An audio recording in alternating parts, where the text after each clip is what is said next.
Hello armies, আজ থেকে আমি বিটিএস ফ্যান ফিকশন শুরু করছি। এটা আমার প্রথম ভিডিও। যেমনই হোক, প্লিজ আমাকে কমেন্ট করে বলো তোমাদের কেমন লেগেছে। আজ আমি যে গল্পটি বলবো সেই গল্পটি আমি আসলে বই থেকে পড়েছি, বাট আমি গল্পের মধ্যে অনেক চেঞ্জ করেছি। তো দেখা যাক গল্পটা কেমন লাগে তোমাদের। তো চলো স্টার্ট করা যাক। গল্পটির শুরুতেই জানকুককে দেখানো হয় যে খোলা বারান্দায় বসে অবিশ্রান্ত বৃষ্টি দেখছিল। জানকুকের বৃষ্টি অনেক প্রিয়। ওর মন জুড়ে কল্পিত একটি মুখ আছে, অথচ ওর ক্যানভাস আর পেন্সিল কিছুতেই পারে না সেই মুখটাকে সঠিক রেখায় ফুটিয়ে তুলতে। তাই জানকুক ভাবলেশীন মুখে বৃষ্টির দিকে তাকিয়ে নিজের কষ্টগুলোকে ধুয়ে নিতে চাইছিল। লোকে শুনলে হাসবে, বলবে বিখ্যাত চিত্রশিল্পী জিয়ন জানকুক, যার ছবির এক্সিবিশনের সমস্ত টিকিট বুক হয়ে যায় এক সপ্তাহেই, সে কিনা এমন দিনে ছবি নায়কের নিশ্চুপ বসে আছে, যার এক একটা ছবির ঠিক কত দামে বিক্রি হবে তা জানকুক নিজেও কল্পনা করতে পারে না। ওর আঁকা শেষ ওই সাদা ঘোড়া ছবিটা তো নিলামে উঠেছিল শেষে। বৃষ্টিটা একটু ধরে এসেছে, সামনের বাড়িগুলো এবার পরিষ্কার। বৃষ্টি কমতেই দেখলো পলাশ রঙের চুড়িদারের ওড়না কেউ ভিজে অবস্থাতেই ওড়ানোর চেষ্টা করছে। জানকুকের সামনের বাড়ির ছাদের একটি মেয়ে, সে বোধহয় এতক্ষণ ধরে বৃষ্টিতেই ভিজছিল। সে ওড়নাটা নিংড়ে কোমর ছাপানো চুল মোছার চেষ্টা করছে। আজকাল বৃষ্টিকে ভালোবাসার মানুষ নেই বললেই চলে। যে কয়েকজন আছে তারাও ঘরে বসে বৃষ্টিকে উপভোগ করে, তাকে আলিঙ্গন করে না। যে মেয়েটি বৃষ্টিকে আলিঙ্গন করছে, প্রাণ ভরে নিচ্ছে বৃষ্টির নোনতা জলের স্বাদ, এ তো ব্যতিক্রমী হবেই। তাই জানকুকের মনে হলো একে অন্তত একবার তো দেখা দরকারি। জানকুক এসব ভাবছিল, তখনই মেয়েটি জানকুকের দিকে ঘুরে দাঁড়ালো। অদ্ভুত এক মায়া ভরা মুখ তার মুখ সরল ও নিষ্পাপ। এই মুখটাই কি খুঁজে চলেছিল জানকুক অনবরত? সে ভাবছিল। মেয়েটি নেমে গেছে নিচে, ছাদ ফাঁকা। জানকুক ভাবলো ওর ক্যানভাসে আঁকা অর্ধেক ছবিটি হয়তো এবার পূরণ হবে, তাই দেরি না করেই ও তাড়াতাড়ি চলে গেল আঁকার ঘরে। তুলির এলোমেলো টান বরাবর আবছা হয়ে যাচ্ছে ক্ষণিকের জন্য দেখা মেয়েটির মুখ, বরং প্রকট হচ্ছে লিসার মুখ, যে শুধু ভালোবাসার নামে অর্থকেই বোঝে। লিসার সঙ্গে জানকুকের পরিচয় হয়েছিল হাই স্কুলে। পড়াশোনায় ভালো ছিল, ছবি এঁকে বেশ কিছু পুরস্কারও পেয়েছে। অবস্থাপন্ন বাড়ির ছেলে জানকুক। প্রেমে পড়তে সময় নেয়নি লিসা। জানকুকদের একটি ফ্যামিলি বিজনেস ছিল, যেটা এখন সুগায় সামলাচ্ছে। সুগা হলো জানকুকের বদ্দা। জানকুকের বাবা চেয়েছিল ও যাতে পড়াশুনো কমপ্লিট করে ফ্যামিলি বিজনেসেই জয়েন করে, কিন্তু জানকুক তার রং তুলি ছেড়ে কিছুতেই থাকতে পারবে না। সেই কথাটা সুগা ভালোই জানতো, তাই তার ভাইকে সব সময় সাপোর্ট করেছে পরিবারের বিপক্ষে গিয়ে। ইনি হলেন জানকুকের মা সিয়কজিন। বাড়ির সমস্ত কিছু নিজের হাতে সামলান। বাড়িতে বৌমা থাকা সত্ত্বেও তিনি নিজে হাতে সবকিছু করবেন। তার মতে জিমিন এখন অনেক ছোট। জিমিন অর্থাৎ সুগার বউ। জিমিন এখন মজা করবে, নিজের জীবন উপভোগ করবে। পরবর্তীকালে তো এই সংসারের হাল জিমিনকেই ধরতে হবে, তাই এখন সিয়কজিনই সমস্ত কিছু সামলান। ইনি হলেন জানকুকের বাবা নামজুন। ইনি চান দুই ছেলেই যাতে বিজনেসের হাল ধরুক। নামজুন আসলে তার ছেলের বিপক্ষে ছিল না। আসলে তিনি ভয় পেতেন তার ছেলে যদি এই পথে যায় তাহলে তাকে অনেক কঠিন পরিস্থিতির সম্মুখীন হতে হবে। তাই তিনি জানকুককে সবসময় বলতেন যে তাদের ফ্যামিলি বিজনেস জয়েন করতে। ইনি হলেন জানকুকের বড়দা সুগা।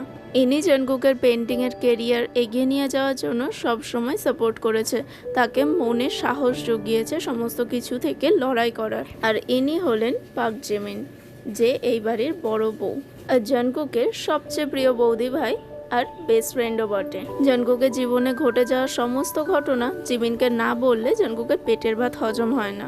জিমিনও জানকুককে খুব ভালোবাসে, তার ছোট ভাইয়ের মতো সবসময় আগলে রাখে। চলো ইন্ট্রোডাকশন শেষ, এবার গল্পে ফেরা যাক। লিসা যখন জানকুকের প্রপোজাল অ্যাকসেপ্ট করে নিয়েছিল, তখন বাড়ি এসে সঙ্গে সঙ্গে বৌদি ভাইকে গিয়ে জানকুক বলেছিল, জানো বৌদি ভাই, আমি একজনকে ভালোবাসি, আর সে আমার প্রপোজাল অ্যাকসেপ্ট করে নিয়েছিল। জিমিন খুব আনন্দ পেয়েছিল তার এই ছোট্ট ভাইটার মুখে হাসি দেখে, কারণ সে জানতো জানকুকের একজনকে প্রয়োজন যে তাকে আগলে রাখবে, যে তাকে বুঝবে এবং ভালোবাসবে। জিমিন বলল, তো আমাদের জানকুক তাহলে এখন প্রেম করছে, তাহলে আমাকে কবে তার সঙ্গে দেখা করাচ্ছ? খুব শীঘ্রই বৌদি ভাই, আগে ওর সঙ্গে কিছুদিন কাটাই, তারপর তোমাদের সবার সঙ্গে পরিচয় করিয়ে দেব। জানকুক বেশ খুশি হয়ে কথাটা বলছিল। জিমিন সেটা লক্ষ্য করলো। তারপর জিমিনের সঙ্গে আরো কিছু কথা বলে ঘরে চলে আসলো জনকুক। বেশ কিছুদিন ওর একলা বন্ধুহীন জীবনের সঙ্গী হয়েছিল লিসা। জনকুকের আঁকা ভালোবেসেই নাকি লিসা জনকুকের প্রেমে পড়েছে। জনকুক ইন্ট্রোভার্ট টাইপসের মানুষ ছিল, তাই স্কুল কলেজে তেমন কোনো বন্ধু ছিল না বললেই চলে। বন্ধুহীন জীবনে লিসাকে পেয়ে আঁকড়ে ধরেছিল জনকুক। উচ্চ মাধ্যমিকে ভালো রেজাল্ট করে, জয়েন্টের চান্স পেয়েও যখন জনকুক বাড়ির অমতে আর্ট কলেজের দরজা পেরোলো, তখন লিসা দূরে সরতে শুরু করেছিল। জনকুক আপ্রাণ চেষ্টা করে যাচ্ছে লিসাকে নিজের কাছে ধরে রাখার। বড় বড় আর্টিস্টদের উপার্জনের লিস্ট পর্যন্ত কালেক্ট করে দেখিয়েছিল, কিন্তু লিসার একটাই কথা, ইঞ্জিনিয়ারিং পড়তেই হবে, সাইডে আঁকা থাকুক। জনকুক লিসাকে অনেকবার বোঝাতে চেয়েছিল রঙই ওর জীবনের একমাত্র সত্য, ও রং ছাড়া বাঁচতে পারবে না। লিসা বলেছিল কেরিয়ার নিয়ে এমন একটা ছেলের সঙ্গে নিজের জীবন আমি জড়াতে পারবো না। জনকুককে ছেড়ে সারা জীবনের মতো চলে গেছিল লিসা। জনকুকের ক্যানভাসে তখন শুধুই নোনতা জলের রেখা। জনকুক বুঝতে পেরেছিল ভালোবাসায় আঘাত পাওয়া কাকে বলে। দীর্ঘদিন ওর তুলিরা অবাধ্য হয়েছিল, কিছুতেই আঁকতে পারেনি একটাও ছবি। এই অবস্থায় জিমিন জনকুককে অনেক সামলেছে। সে জানতো লিসাকে জনকুক কতটা ভালোবেসেছিল। জনকুক কাঁদতে কাঁদতে জিমিনের কোলে মাথা রেখে বলেছিল, বৌদি ভাই আমার সঙ্গে কেন এরকম হলো গো? ও কি পারতো না আমার হাতটা শক্ত করে ধরে থাকতে, আমার উপর আরেকটু বিশ্বাস করতে? জনকুকের এই কথাগুলো শুনে জিমিন নিজেও কেঁদে ফেলল। ও বলল, দেখবে জনকুক, তোমার জীবনে অনেক ভালো একটা মেয়ে আসবে, যে তোমাকে এর চেয়ে অনেক বেশি ভালোবাসবে, যে তোমাকে সবসময় আগলে রাখবে। কেঁদো না ভাই, তুমি নিজেকে সামলাও আর সবাইকে প্রমাণ করে দাও তুমিও কিছু করতে পারো। লিসাকে তো প্রমাণ করতে হবে যে ও ভুল করেছে, তুমি এভাবে ভেঙে পড়ো না। জিমিনের সঙ্গে কথা বলার পর জনকুক নিজেকে একটু হালকা অনুভব করছিল। এজন্যই হয়তো সে বৌদি ভাইকে এতটা ভালোবাসে, ও বৌদি ভাইয়ের থেকে সবসময় অনুপ্রাণিত হয়। এরপর জনকুক শক্ত করে ঘুরে দাঁড়িয়েছিল, রাত জেগে শেষ করেছিল ওর স্বপ্নের প্রজেক্ট। তারপর জনকুকের জীবনে শুরু হলো অনেক রঙের আঁকিবুকি। কিন্তু যখনই কোনো নারীর মুখ আঁকতে গেছে জনকুক, তখনই ভালোবাসা স্নেহহীন একটি নারীর মুখ এঁকে বকুনি খেয়েছে প্রফেসরের কাছে। প্রফেসর বলেছে, কি হচ্ছে জনকুক, প্রেমিকার মুখ আঁকছো তুমি? সেখানে মুখের প্রতিটি রেখায় রাখো ভালোবাসা, আবেগ, মমতার টান। অনেক চেষ্টা করেছিল জনকুক, কিন্তু কিছুতেই প্রেমিকার মুখ আঁকতে পারেনি কখনো। সকলেই আড়ালে হাসে। আর্টিস্ট জিয়ন জনকুক সব আঁকতে পারে, শুধু নারী মূর্তি আঁকতে ব্যর্থ। কি করে যে সেই আর্ট কলেজের কথাটা ভাইরাল ফিভারের মতো সব জায়গা ছড়িয়ে পড়লো তা বোঝার উপায় নেই। আজও কথাটার দায় বয়ে বেড়াচ্ছে সে। পড়াশুনো শেষ করে বেশ কয়েকটা পরীক্ষা দিয়ে আর্ট কলেজের প্রফেসর হয়েছিল জনকুক। সেদিনও জানতো না আদৌ ধরা বাঁধা চাকরি সে কতদিন করতে পারবে। জনকুকের মা পুজো দিয়েছিল ছেলের যাতে মতি ফেরে। হয়তো মায়ের সেই করুণ ডাকে সাড়া দিয়ে আজ প্রায় 20 বছর জনকুক চাকরিটা করছে। ক্যানভাসের সামনে অনেকক্ষণ চুপ করে দাঁড়িয়েছিল জনকুক। বারবার চেষ্টা করছিল একটু আগে দেখা পলাশ রঙের মেয়েটার মুখটাকে আবছা থেকে স্পষ্ট করতে। কিছুতেই না পেরে হাল ছেড়ে বসে পড়ল, কিন্তু মনের মধ্যে ওই বৃষ্টি মাখা চিত্রটি যেন খোদাই হয়ে গেছে।